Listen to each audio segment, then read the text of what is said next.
ഓരോ വരനും വധുവിനും മനോഹരമായും വ്യത്യസ്തമായും അണിഞ്ഞൊരുങ്ങുവാൻ ഇമ്മാനുവൽ സിൽക്സ് അവതരിപ്പിക്കുന്നു വെഡ്ഡിംഗ് ഫെസ്റ്റ്. ഇതിഹാസമാവട്ടെ ഓരോ വിവാഹവും. Emmanuel silks.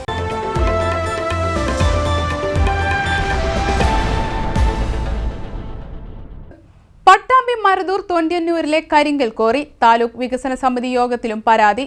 റവന്യൂ സംഘം അടുത്ത ദിവസം തന്നെ പാറമട സന്ദർശിച്ച് റിപ്പോർട്ട് കളക്ടർക്ക് കൈമാറുമെന്ന് ഭൂരേഖ തഹസിൽദാർ ഗിരിജാദേവി അറിയിച്ചു. ഭാരതപ്പുഴയിലെ മാലിന്യപ്രശ്നവും സമിതിയിൽ ചർച്ചയായി. ഓങ്ങല്ലൂർ പഞ്ചായത്തിലെ തൊണ്ടിയന്നൂരിൽ പ്രവർത്തനം തുടങ്ങിയ കരിങ്കൽ കോറിക്കെതിരെ വലിയ പ്രതിഷേധമുയർന്ന സാഹചര്യത്തിലാണ് വിഷയം കഴിഞ്ഞ ദിവസം ചേർന്ന താലൂക്ക് വികസന സമിതിക്ക് മുന്നിലെത്തിയത്. ഇവിടേക്കുള്ള വഴി തണ്ണീർത്തടം നികത്തിയതാണെന്നും വനംവകുപ്പിന്റെ സ്ഥലത്തിലൂടെ അനധികൃതമായാണ് വഴി വെട്ടിയിട്ടുള്ളതെന്നും യോഗത്തിൽ ആരോപണമുയർന്നു. തുടർന്നാണ് റവന്യൂ സംഘം അടുത്ത ദിവസം തന്നെ പാറമട സന്ദർശിച്ച് റിപ്പോർട്ട് കളക്ടർക്ക് കൈമാറുമെന്ന് ഭൂരേഖ തഹസിൽദാർ ഗിരിജാദേവി അറിയിച്ചത്. അടിസ്ഥാനത്തിൽ ഫോറസ്റ്റ് അധികൃതരും ഈ സ്ഥലം പരിശോധിച്ചിട്ടുണ്ട്. പക്ഷെ അവരത് അത് തിട്ടപ്പെടുത്തി സ്കെച്ച് ലഭ്യമാക്കുന്നത് വരെ ഈ വഴി ഉപയോഗിക്കരുത് എന്ന് പറഞ്ഞ് താൽക്കാലികമായിട്ട് തടഞ്ഞിട്ടുണ്ട് എന്നാണ് വില്ലേജ് ഓഫീസർ റിപ്പോർട്ട് ചെയ്തിട്ടുള്ളത്. അപ്പോൾ ആ വഴിക്ക് പകരമായിട്ട് അവർ പുതിയ വഴി ഉപയോഗിച്ച് വരുന്നുണ്ട്. ഈ വഴി നിലം നികത്തിയിട്ടാണ് അവർ പുതുതായി നിർമ്മിച്ച വഴിയാണെന്നാണ് ഇപ്പോൾ പരാതി. ആ പരാതി സംബന്ധിച്ച് ആ സ്ഥലം സന്ദർശിച്ച് നേരിട്ട് നമ്മൾ പരിശോധിക്കുന്നതാണ്. അതിനുശേഷം നിയമാനുസൃതമുള്ള നടപടിക്ക് വേണ്ടി നമ്മൾ ബഹുമാനപ്പെട്ട ജില്ലാ കളക്ടർക്ക് വിവരം റിപ്പോർട്ട് ചെയ്തു. നാട്ടുകാരുടെയും ജനപ്രതിനിധികളുടെയും നേതൃത്വത്തിൽ രൂപവൽക്കരിച്ച സമിതി കോറിക്കെതിരെ ഹൈക്കോടതിയിൽ പരാതി നൽകിയിട്ടുണ്ടെങ്കിലും സ്റ്റേ ലഭിച്ചിട്ടില്ല. അടുത്ത ദിവസങ്ങളിൽ കോടതി പരാതി പരിഗണിച്ച ശേഷം സ്റ്റേ ലഭിക്കുമെന്നാണ് നാട്ടുകാരുടെ പ്രതീക്ഷ. ഓങ്ങല്ലൂർ പഞ്ചായത്ത് പ്രസിഡന്റ് രതി ഗോപാലകൃഷ്ണൻ, ജില്ലാ പഞ്ചായത്ത് അംഗം എൻ നീരജ് തുടങ്ങിയവരാണ് ഇക്കാര്യം സമിതിയിൽ ഉന്നയിച്ചത്. ജൽജീവൻ മിഷൻ പൈപ്പിടൽ അടക്കമുള്ള വിഷയങ്ങളും സമിതിയിൽ ചർച്ചയായി. പദ്ധതിയുടെ പൈപ്പിടൽ ഉടൻ പൂർത്തിയാക്കണമെന്ന് ജനപ്രതിനിധികൾ ആവശ്യപ്പെട്ടു. പൈപ്പിടൽ പൂർത്തിയായില്ലെങ്കിൽ പഞ്ചായത്തിന്റെ റോഡ് നവീകരണമടക്കം അനിശ്ചിതത്വത്തിലാവുമെന്നും ജനപ്രതിനിധികൾ പറഞ്ഞു.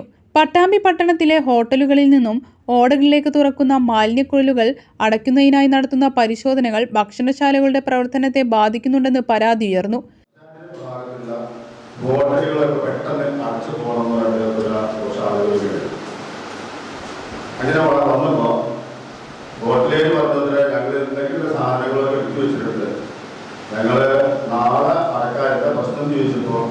മലിനജലം ഭാരതപ്പുഴയിലേക്ക് പോകുന്നത് എന്നാണ് പറഞ്ഞത്.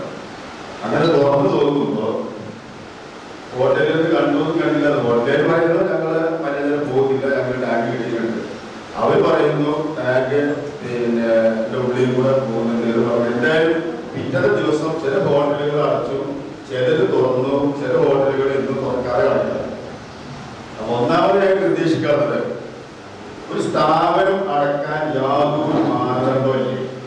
നടന്നുകൊണ്ടിരിക്കുന്ന ഒരു സാധനം അത് അടക്കാൻ ചില മാനദണ്ഡങ്ങൾ ഉണ്ടാവുമെന്ന് നമ്മൾ മനസ്സിലാക്കുന്നത്. പെട്ടെന്ന് വന്നിട്ട് ഇപ്പൊ അടക്കണം എന്ന് പറയാൻ കുടിവെള്ള സ്രോതസ്സായ ഭാരതപ്പുഴയിലേക്ക് ചോരുന്ന ഓടകളിലേക്ക് മാലിന്യം ഒഴുക്കുന്ന പരിശോധനകൾ അനിവാര്യമാണെന്നും പരിശോധനകൾ കർശനമാക്കുമെന്നും നഗരസഭാ അധ്യക്ഷൻ ഒ ലക്ഷ്മിക്കുട്ടി അറിയിച്ചു. നോക്കിയപ്പോഴാണ് പല ഓർഡറും നേരിട്ടാണ് ഇതിലേക്ക് ഈ ചായയിലേക്ക് വന്നിട്ട് അടികൊണ്ടിരുന്നത്. അതൊക്കെ അടപ്പിക്കാനുള്ള നിർദ്ദേശം കൂടി കൊടുത്തിട്ടാണ് പോകുന്നത്. നമുക്ക് 1-2 പ്രാവശ്യം നോട്ടീസ് കൊടുത്തു കഴിഞ്ഞാൽ വീണ്ടും അവർ അതിനെ പ്രവൃത്തി ചെയ്യുമ്പോൾ പെട്ടെന്ന് അത് അടപ്പിക്കാൻ തന്നെ പറയുന്നത്. അതാണ് അവിടെ സംഭവിച്ചിരുന്നത്. പിന്നെ നിങ്ങൾ സൂചിപ്പിച്ച കാര്യം ടാങ്ക് കെട്ടി ചെയ്യണത്, നമ്മൾ വലിയൊരു സീവേജ് പ്ലാന്റിനുള്ള ഒരു പദ്ധതി തയ്യാറാക്കിയിട്ടുണ്ട്. അത് അവിടുത്തെ സ്ഥലം അവർ വന്ന് നോക്കിയപ്പോൾ ശരിയല്ല, ബോധ്യപ്പെട്ടത് അത് ശരിയല്ല എന്നതിൻ്റെ അടിസ്ഥാനത്തിൽ നമ്മൾ ഗർഭാഞ്ച പ്ലാന്റിൻ്റെ അവിടെയാണ് ഇപ്പോൾ അവർക്ക് സ്ഥലം ബോധ്യപ്പെട്ടത്.